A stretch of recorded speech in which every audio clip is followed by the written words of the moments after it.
Hey guys, Donnelly Flips here, coming at you with another video. If you're new here, don't forget to hit that subscribe button down below and hit that and ring that notification bell.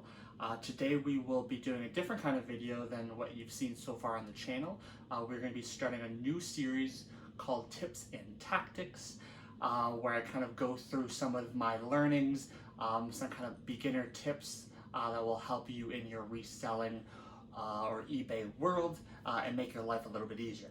So before we start the video, smash that like button as well. It shows me that you guys are enjoying this kind of style of video, and feel free to comment down below what topic you want to see next. So today we are going to be talking about the 8 shipping supplies that you should have to make your life a whole lot easier. So these are going to range from boxes to shipping supplies to packing materials and just overall shipping, really. So first off, we're going to talk about boxes. So if you've started, or if you haven't started and received Amazon or online shipments before, you know boxes range anything from a little box that'll hold a coffee mug to something that'll hold your new HD TV. There's a huge range, but in today's video, I'm going to talk about 2 different boxes that are kind of my staple when it comes to shipping that I always want to have on hand. Now, the first one here is an 8x6x4 box. Now, this box right here, I ship majority of my items in. It's perfect for things like toys, action figures, smaller plush items. You can do a higher ticketed video games in here, books, media, things like that. It's a very well-rounded box. Again, 8x6x4 box. Now I get most of my supplies from Staples here in Canada, just because I felt like or found that Staples has the best bang for your buck, and they tend to have free shipping depending on, again, how much you're actually ordering, and there tends to be quite a few around me, so if I need to go pick it up as a one-off, I'm not having to run around the city. Now this one right here I get in a 25 pack from Staples, and it costs $9. So if you're kind of breaking that down, it's about 36 cents a box, which for me is absolutely incredible. I'm going to talk about a couple other options that you can find shipping supplies, especially if you're from the US. You guys are going to have a couple different options that may be cheaper than this as well. And as a disclaimer, any price I'm talking about is Canadian dollars. So if you are from another country, make sure that you're aware of that that price difference and that exchange rate. Probably going to be cheaper for you guys because Canadian dollar is usually pretty high. So again, $9, 25 pack staple, great to have. Second box is a 10x8x6 box. So this, again, similar to the first box, is just a staple of mine. It's a really good size for those larger items. Again, if you're doing larger lots of video games or movies or books, it's great for that. I've done seasons, and I can usually fit anywhere from 8 to 12 DVDs in here, depending on if they're box sets or not. That could obviously range. Also very good, again, for those larger toy items or collectibles as well. So this, again, came from Staples in a 25 pack for currently $14.75. So you're looking at about 59 cents per box. So again, staple of mine. I always have these 2 boxes on hand, and it makes shipping quite a bit easier. So that concludes boxes. So next up, I want to talk about poly mailers or bubble mailers. In my case, I usually do bubble mailers. Now, there's a lot of different places you can get these. I get mine from the eBay shipping store using my eBay coupon, which I will do another video on, kind of the coupons and eBay tips and tactics as well for beginners. So be on the lookout for that video. Now this particular size is a 8.5 by roughly 10 inch. Also, if you're looking at the codes, it's a number 0, just 0 by itself. The reason I get these is because it's perfect for single movie, video games, Now when I ship video games, it's usually lower value video games I put in here. If it's anything more than $20, then I will put it in the box I showed you earlier. Now the reason I love these is that if you're shipping one video game, it will fit through a normal mail slot, so you can actually send it letter mail, which does not have tracking, but it tends to be anywhere from $2 to $4.80, depending on the weight of the actual package, versus your normal shipping in a box, which is usually $11 plus, again, depending on where you are. And that price does not differ depending on distance. So it's the same price if I'm shipping it to my next door neighbor versus if I'm shipping it to the west or east coast. Again, ranges from $2.19 all the way up to $4.80. So a good option if you want to provide free shipping for your video games or media. Now these I get in a 100 pack, and currently the price is $57.69 on eBay, but I use my $35 quarterly coupon to take that off, so it tends to be just around $20 after everything's said and done, and that is free shipping on these. So again, bubble mailers are great to have. I've shipped video games. I also ship a lot of small plushes in here that are a lower dollar value, just to kind of keep that weight and shipping costs down for my customers. If you are just starting out and you don't want to go ahead and spend $50 on a 100 pack of these bubble mailers, you can also find these at your local dollar store, Dollarama, Dollar Tree. They tend to come in 2 to 3 packs for that $1.25. So again, if you just want to get a couple supplies for right now, that's kind of where I started. So that's part 1 of shipping supplies. Next up, I want to talk about what you're actually putting in the boxes. So first off, bubble wrap. Now there's so many different places you can get bubble wrap. Again, I get all mine from Staples. I just kind of do one big package order. Their prices tend to be very, very reasonable. Now, I usually have in stock small bubble wrap. So I wrap a lot of my higher ticket electronics. So Guitar Hero guitars, I wrap in these. Some breakables, sideshow collectibles, things like that. Now this one right here was used to be 175 feet of bubble wrap, and again, this is the small bubble, and I get this from Staples for $27.99. Again, it's usually free shipping, or if I need it right away, I'll run to the store that's just down the street. So again, another staple of your shipping supplies.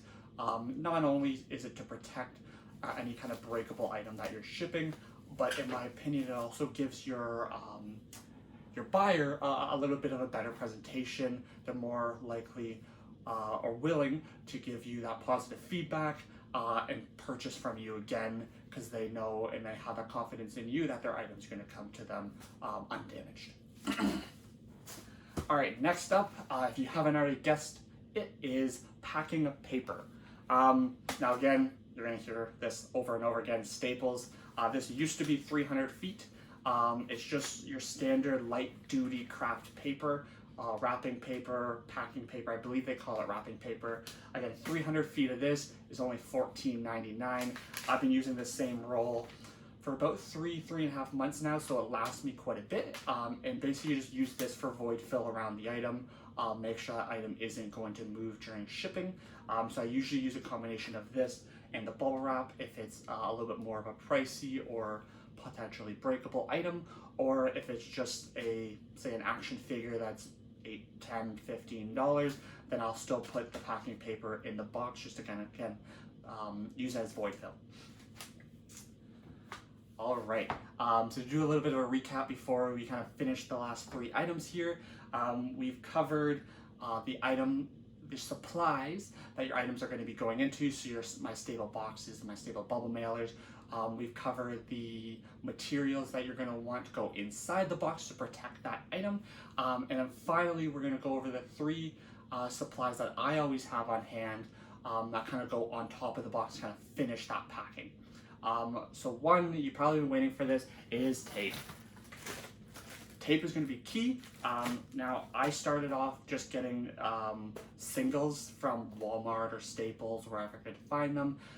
That tends to be a very pricey approach if you're just starting out, again, and you don't have the money to put into a large array of materials. Great option to start, but they tend to range anywhere from $5 to $7 per roll. So just keep that in mind. I then moved into buying 6 packs at a time, and I would get these from Staples, and it was again anywhere from I believe it was about $12 to about $15 for a 6-pack. So again, your price per unit is coming down. And then finally, my last haul, I bought an entire box of it, which is 36 rolls, and that put me at $49.99. So again, 36 rolls. So you're looking at just over $1 a roll, which when you compare it to buying single rolls at $5 a piece, your price per supply is quite low, and this will likely last me probably a couple of years at this point. I'm still going through my first 6-pack. I think I have 2 more in there, and I bought this about 2 months ago. And I tend to tape pretty heavily. Maybe I'll do a video in the future kind of showing you how I normally tape a box just to make sure everything's secure and it's not going to open within transit. So again, tape is key. You can get these, again, if you want to do single rolls, you can get them pretty much anywhere. Again, Staples is my staple when it comes to shipping supplies and buying in bulk. So again, packing tape, key. Have a couple rolls on hand. You never want to run out of this when you're finishing your packages and having to run to a Walmart or whatnot and buy that one off. All right, these final 2 items are a little more specific to Canada and Canada Post as a whole, which again, another video I will be doing in the future is kind of walking you through the Canada Post process and kind of talking to you about materials that are free to you. Now, if you're in the US, I know you guys have a lot of options through USPS for free boxes and things like that. Unfortunately, here in Canada, we don't have that option through any of our providers. So just kind of keep that in mind. If you are from the US, you're not going to be using Canada Post because it's a Canadian company, but USPS would be your best bet. And they tend to have it like in a lot of free boxes that you can order from them as well. All right, so first up is your letter mail labels. So these I just get directly from the post office. I've got a pretty good relationship with the people that work there, and they tend to give me these in bulk. So these are just your to and from labels, where you put your address or the return address and then who you're sending it to. So I always like to have these on hand so I can get the package all ready for when I go to drop it off at the post office. It kind of saves me time, saves them time. It's just a matter of kind of finishing the transaction and walking out versus having to write everything there. So again, labels, good to have. And finally, this is something I just started using over the last probably month. Now these are just clear, I guess, display labels that you would put any printed label inside. So I started doing my own labels here at the house probably about 4 months ago, just because again it quickens things up. I can kind of reap in any kind of shipping discount that is applied to that package. And what I first started doing is printing out the label via just your normal printer and then taping that label on. What I was finding is when it was raining, there was a chance of that label getting wet and ruined and potentially coming off that package. This is where I came across these. They're absolutely free from Canada Post website if you do have a small business account.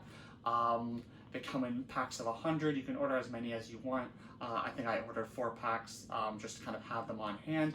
And all you do is you take your label, you put it inside, you peel off the back and stick it right on the packaging. Now you don't have to worry about that label potentially coming off.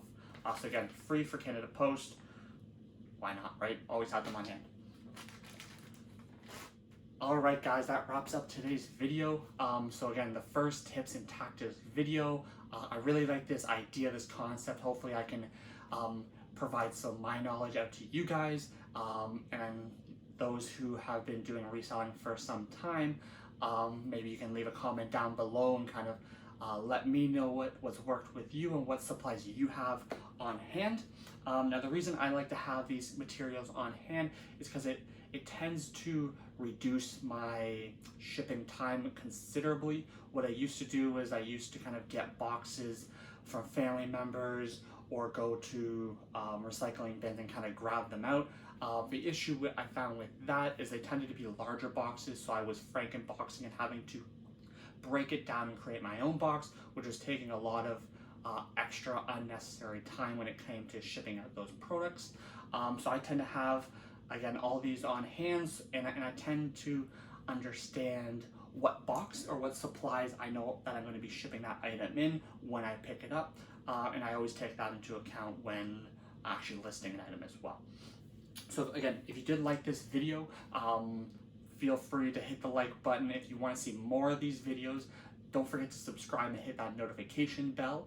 I will be doing more tips and tactics in the months and years to come, hopefully. And I believe I mentioned this on my last video, but I'm going to be doing these, posting these videos on Thursday afternoon between 4 and 5, so be on the lookout for these videos moving forward. On that note, guys, hopefully you did enjoy, and stay groovy.